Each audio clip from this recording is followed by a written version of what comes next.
In the spring of 2018, Tessa was introduced to Revive Our Hearts.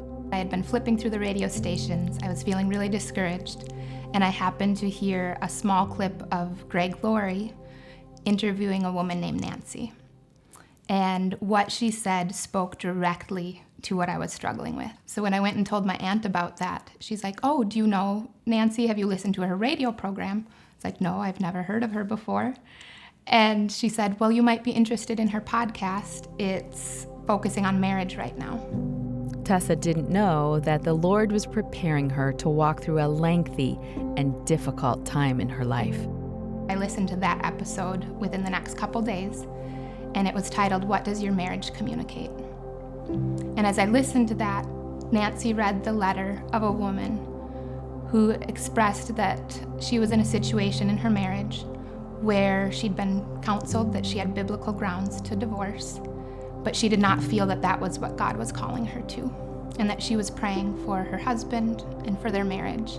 Now, I want to say, to the glory of God, and as a result of the tenacious, faithful, covenant-keeping love of this wife, demonstrating God's covenant-keeping love to her husband, that couple is together today. They are walking with the Lord, their children are walking with the Lord, and they are being used to bring glory to Him. Not without challenges, but restoration and redemption really are possible.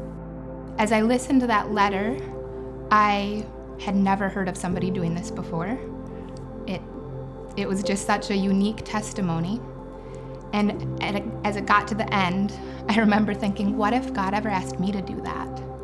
And little did I know that within less than 10 days, I would be having a conversation with my husband where he said, "I don't want to be married anymore." And I was devastated and I was blindsided. But God had planted these seeds, and Nancy's voice on Revive Our Hearts was one of those. And I know I'm speaking to some who are in the throes of it right now. Would you just be willing to turn your heart to the Lord and say, "Lord, I want to think your way about this. And in the decisions, the choices that I make, I don't want to rely on the counsel of the world or what everyone else around me says I should do. I want to know what your word says. And I want my life to reflect your covenant-keeping love and your faithfulness." God was revealing to me how much I had put my husband in the place of him. And I just remember thinking that, how could my husband make these choices to be choosing other things over me? And one time God just so gently said, "Kind of like you chose him all those years over me." When our marriage fell apart and everything that I had looked to for security was taken away, he was there. And that's where I got to know him. So by late 2022, I was in this sweet spot of knowing who I was in Jesus and knowing that God was doing something in me that was beyond what I could comprehend. And as it got later in the year, Ryan was open with me for the first time about all that was going on. And his story is his to tell, so I want to be very careful to not share that are things that are his. But I was honored to be part of that journey, as difficult as it was. And in that, he ended up going down to Georgia to a rehab center near Atlanta. So for 3 months, he was down getting the help that he needed. By the grace of God, he did decide to invite me to come down to the family weekend. Tessa lived in Wisconsin and wasn't quite sure how to navigate the ins and outs of the trip down to Georgia, but she remembered her Revive partner family and decided to reach out. I had the idea that I'm part of this Facebook group for Revive partners. What if I ask if I can stay with someone? So I made a map of the 2 routes that I could take from where I lived in Wisconsin down to Georgia. And I posted it. I was able to stay with one precious Revive partner who I'd connected with a year before. I woke up the morning that I needed to start heading home, and I still didn't know where I was going to stay on the way back. So it wasn't until the day that I was leaving Georgia that I reached out to two people that had commented. One was Linda and Dave, and when she posted, she had said, "I think my husband and I could minister to you." Linda Carullo is also a Revive partner, which means both Tessa and Linda are monthly supporters of Revive Our Hearts. There were a lot of parallels with her story and the story of my husband and myself. Just 2 weeks prior to seeing this post, we were talking and my husband had made a comment, "I just don't think God's going to want to use me." So just 2 weeks later, this post comes available and I had him read it and I said, "What do you think?" And he's like, "Well, we have to offer our house." And so I sent her a message, and God had worked out for her to come and stay with us.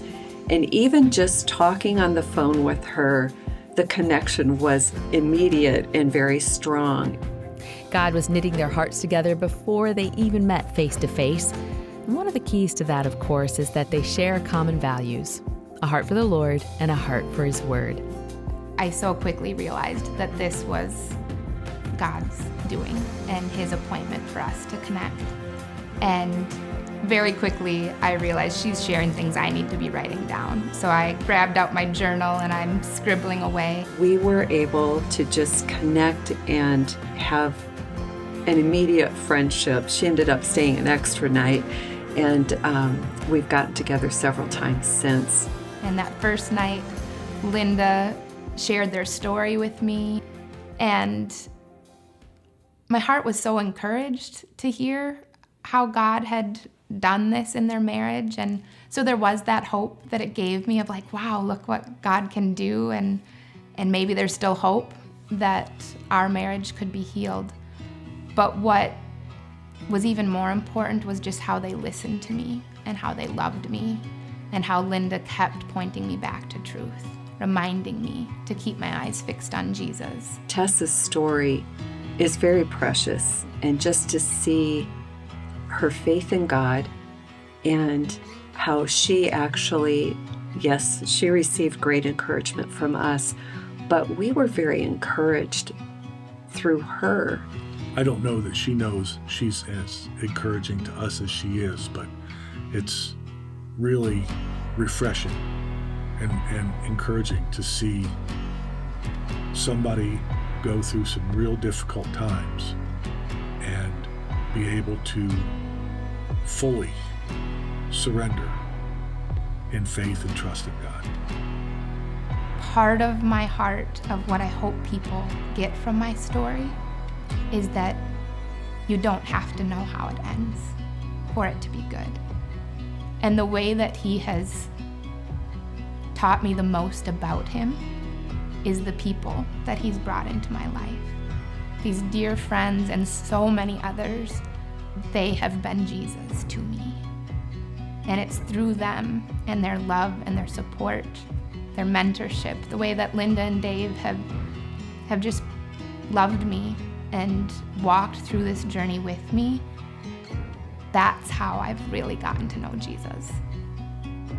Tessa and Linda share a heart for the message of this ministry. As Revive partners, they're encouragers, prayer warriors, and financial supporters. Let me tell you a little more about our partner family. Revive partners are like-minded friends whose gifts of $30 or more each month are multiplied to make a difference in the lives of other women. They provide solid biblical teaching, celebrate God's design for womanhood, and foster personal heart revival. We often call our partners the lifeblood of this ministry. Would you consider becoming a Revive partner today? We invite you to join the family.